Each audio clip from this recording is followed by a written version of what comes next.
When someone spends their entire career poking fun at people who don't walk the red carpet or sip cocktails with celebrities, it's only a matter of time before someone speaks up. Not with anger, not with hate, but with something far more powerful: truth. And when that truth hits, it doesn't need backup dancers, a laugh track, or a teleprompter. It stands alone. That's exactly what happened when a bold voice stood up and called out the hypocrisy that's been hiding in plain sight.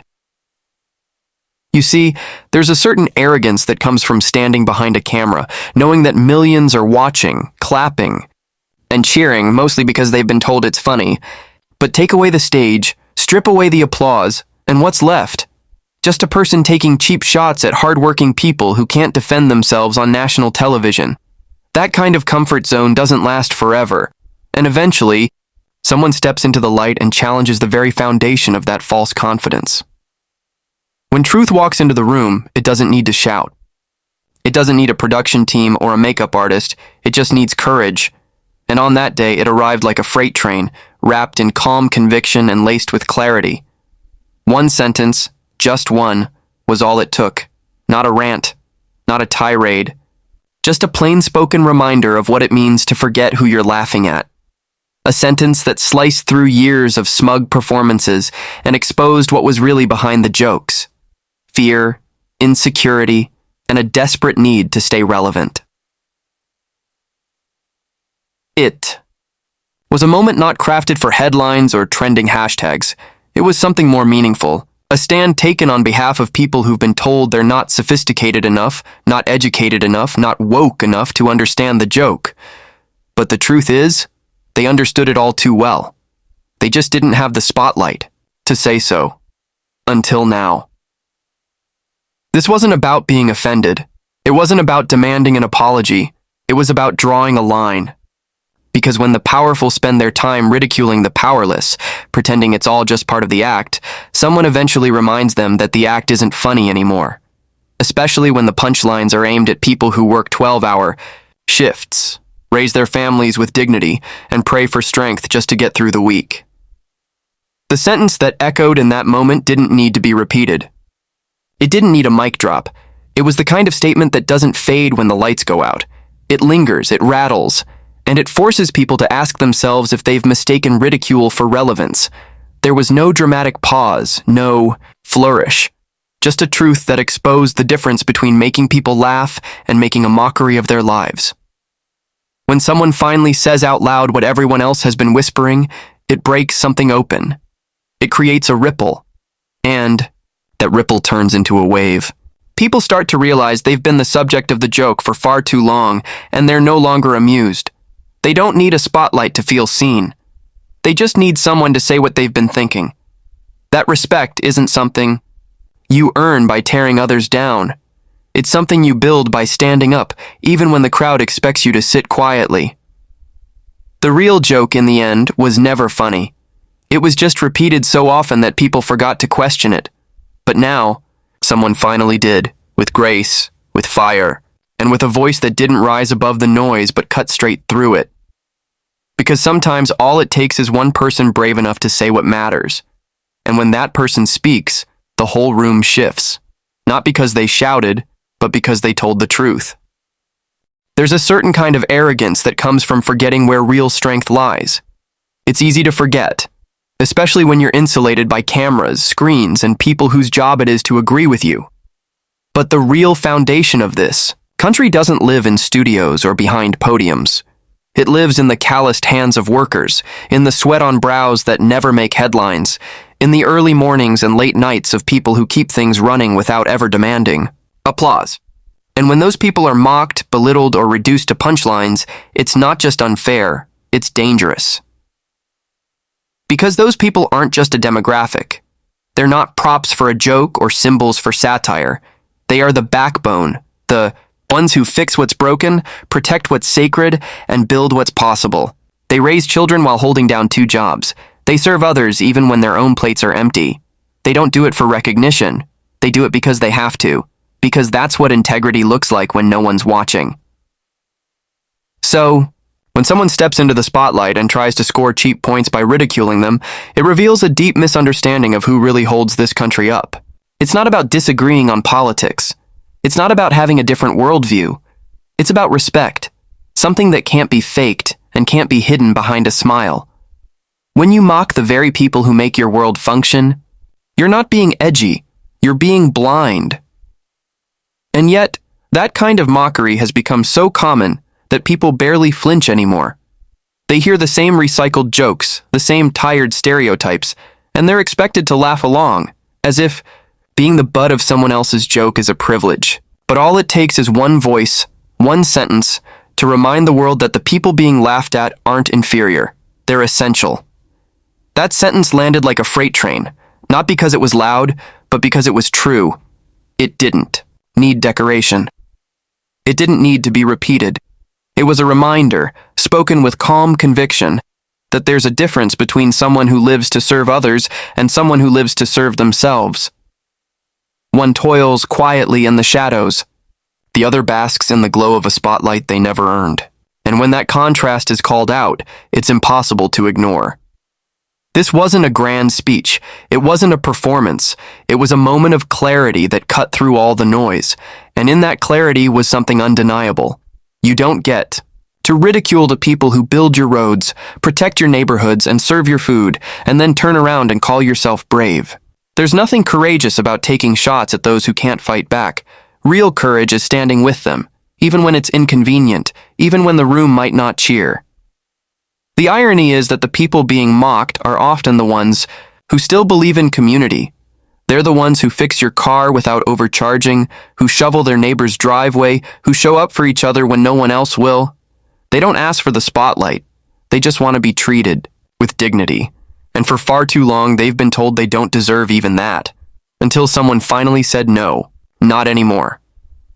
That voice didn't come with bitterness or revenge. It came with resolve. It came from someone who understood that respect isn't just a word, it's a responsibility.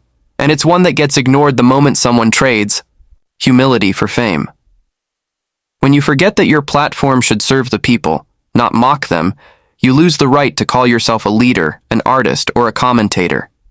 You become noise, empty, predictable, and forgettable. But truth is never forgettable, especially when it speaks for those who've been silenced too long. That one sentence reminded the world who matters. It wasn't about class or politics. It was about humanity. It was about lifting up the invisible pillars of society and saying, "We see you, we value you, and we won't let you be laughed at anymore." Because the people who are looked down upon from a stage are often the very ones holding that stage up.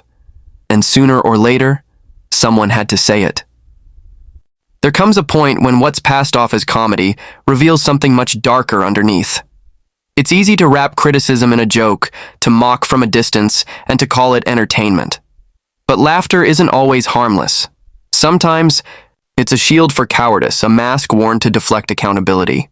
And when that mask slips, even for a moment, it becomes clear who's really hiding behind it. For far too long, that kind of humor has gone unchecked. It's been applauded, rewarded, and even praised as edgy or fearless. But real courage doesn't come from standing behind a studio desk, tossing out barbed lines written by a team of writers, aimed at people who will never have the chance to respond. That's not bravery. That's a performance. It's safe, controlled, scripted to stir, laughs not to stir thought. And deep down, everyone knows it.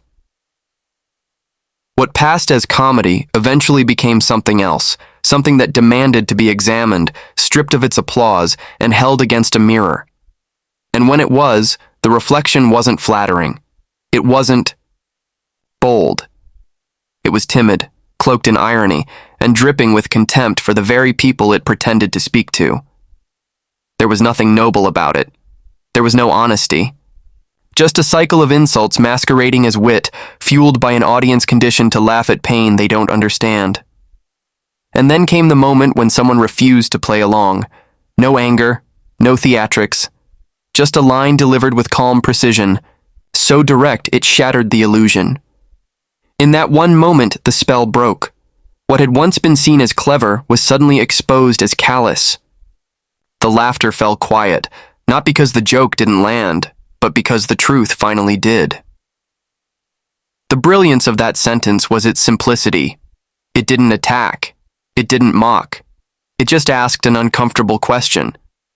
What are you really doing when you stand there night after night and call it comedy? Are you enlightening people or just hiding your own fear behind the safety of a punchline? Because true comedians know how to provoke thought without dehumanizing their audience. They challenge power. They don't pander to it. It's a strange kind of cowardice, the kind that dresses itself up in confidence and sarcasm, the kind that never looks people in the eye, only down at them. That's not satire, that's projection. And when someone finally calls it out, it reveals how fragile the whole act really is. Without the lights, the applause, and the studio insulation, what's left is just a person too afraid to engage in honest dialogue, too comfortable tearing others down from behind a camera. And yet, the culture had accepted it. For years, this brand of comedy was embraced because it told people what they wanted to hear. It offered them a target for their frustration and a reason to feel superior without ever asking them to reflect. But all it took was one line, a sentence so grounded in truth that it pulled the curtain all the way back. Not with rage, not with bitterness, but with clarity. The kind of clarity that doesn't need volume to be heard. That one sentence became a mirror held up to every joke that punched down, every laugh that came at someone else's expense, and every moment when cruelty was disguised as commentary. The mirror didn't judge, it didn't scream, it simply showed the reality that had been ignored. And that reality was this: hiding behind jokes doesn't make you brave. It makes you scared, scared of being real, scared of being challenged, scared of losing the applause that only comes when the target can't hit back. For those who watched it unfold, it wasn't just satisfying, it was sobering, because it reminded everyone that truth doesn't need a studio to echo. It doesn't need rehearsed monologues or timed applause. All it needs is someone willing to speak it, without fear and without the need to be liked. And when that truth lands, even the loudest laugh track can't drown it out. There's a kind of strength that doesn't come from yelling. It doesn't come from power plays, showmanship, or being the loudest voice in the room. It comes from calm defiance, from someone who refuses to be diminished, who knows exactly who they are, and who delivers their words with a precision that can't be denied. That kind of strength doesn't need to puff its chest or seek validation. It just lands. And when it does, the silence afterward says more than applause ever could. It takes courage to confront someone who has made a habit of striking down at others. Most people stay quiet, either because they're intimidated by the platform or because they've seen what happens to anyone who challenges the status quo. But not everyone bows their head. Some lift it higher, some speak, not with volume, but with truth so sharp it can't be laughed off or ignored. And when that truth is aimed directly at someone who's used to mocking others without consequence, the effect is seismic. That's exactly what happened when someone looked directly at the source of the ridicule and calmly, confidently said, "You punch down, I punch back." 6 words. No theatrics, no shouting match. Just a line so packed with meaning it cut through years of mockery in an instant. It was a declaration, not of anger, but of clarity. A refusal to play the victim. A refusal to play the game. Punching down has become a currency in some circles, a quick way to win laughs, applause, and online points. It's easy to do when you're insulated from the consequences, when the people you mock will never be in the room to defend themselves. It's not edgy, it's not bold, it's lazy, and it relies on the assumption that those being mocked won't, or can't respond. That they'll take it, as always, and remain silent, while others profit from their humiliation. But that line shattered that assumption. Because in that moment, someone did respond. Someone who didn't care about being popular. Someone who didn't flinch or try to soften the blow. Instead, they matched the energy and redirected it. Not downward, not sideways, but straight ahead. Not with cruelty, but with conviction. And that shift turned the entire dynamic on its head. You could feel it. The room changed. Not because the words were shouted, but because they didn't need to be. The power wasn't in their volume. It was in their truth. For the first time, the person who had made a living out of putting others beneath them was forced to look up. Forced to reckon with someone who refused to shrink, who didn't ask for permission, who didn't ask for approval. That's the thing about punching back. It's not about revenge. It's about dignity. It's about drawing a line and saying, enough. You've taken your shots, you've had your fun, but I'm not a target. I'm not a caricature. I'm not someone you get to reduce for laughs. It's about reclaiming space, about reminding the world that confidence doesn't always wear a smirk. It can also wear grace. That one sentence echoed far beyond the moment, because it said what so many have been too afraid to say for too long. It reminded people that standing up for yourself doesn't mean becoming bitter. It means becoming bold. It means looking someone in the eye when they expect you to look down. It means rewriting the script not by playing their game, but by refusing to play at all. In every corner of the country, people who've been talked down to, laughed at, and dismissed felt that sentence in their bones. Because it didn't just push back against one person. It pushed back against a pattern, a system where power disguises itself as humor, and cruelty is passed off as cleverness. It was a stand not just for one person, but for every person who's been on the receiving end of a joke that wasn't funny, a jab that wasn't fair, and a silence that wasn't chosen. The beauty of that moment wasn't just in the words, it was in the posture, the calm, and the certainty behind them. A reminder that you don't need to raise your voice when you're already standing tall. And once that truth was spoken, nothing could return to what it was. The balance had shifted, and the silence that followed wasn't empty. It was the sound of someone finally being heard. In the end, it wasn't about a clash of personalities or a moment of temporary drama. It was about a reckoning. A long overdue confrontation between surface-level showmanship and grounded truth. For too long, platforms have been used to mock, to diminish, and to create laughter at the expense of dignity. But eventually, someone stands up, not with outrage, not with theatrics, but with unshakable clarity. That's when everything changes. What happened was more than a single sentence, or a single exchange. It was a shift in tone, a redrawing of the line between entertainment and exploitation. It was a moment when millions saw that confidence doesn't need a camera and courage doesn't need applause. The strength to speak calmly, to confront with grace, and to deliver truth without fear. That strength turns a conversation into a turning point. And this moment became exactly that. A turning point. It exposed a deep flaw in how some wield influence and attention. When someone uses their voice not to uplift but to belittle, not to challenge power but to mock the powerless, it becomes clear that their platform is built on sand. Because the people watching aren't as blind as they're often treated. They see the arrogance, they recognize the hypocrisy, and they remember the silence that follows real truth. The silence after that sentence spoke volumes. It was the sound of impact, of something real cutting through the noise. Not everyone knows how to respond when the target speaks back, when the person who was supposed to shrink decides instead to stand tall. That's when the audience realizes who truly holds the power. Not the one with the spotlight, but the one with the truth. This moment didn't just challenge one person, it challenged a mindset. One that sees people as punchlines. One that thinks humor excuses cruelty. One that forgets that respect isn't a privilege handed out by the famous. It's a right that belongs to everyone. And when someone finally says, "You don't get to talk down to people and pretend it's bravery," the world listens. People across the country, especially those who felt voiceless or ridiculed for their values, found in this moment a kind of vindication. Not the angry kind, the calm kind, the kind that reminds you that you don't need to shout to be heard. You just need to be right and unafraid. So when the dust settled, when the cameras dimmed and the echoes of forced laughter faded, what remained was that one sentence. Simple, powerful, unforgettable. A reminder that true power doesn't come from mocking others.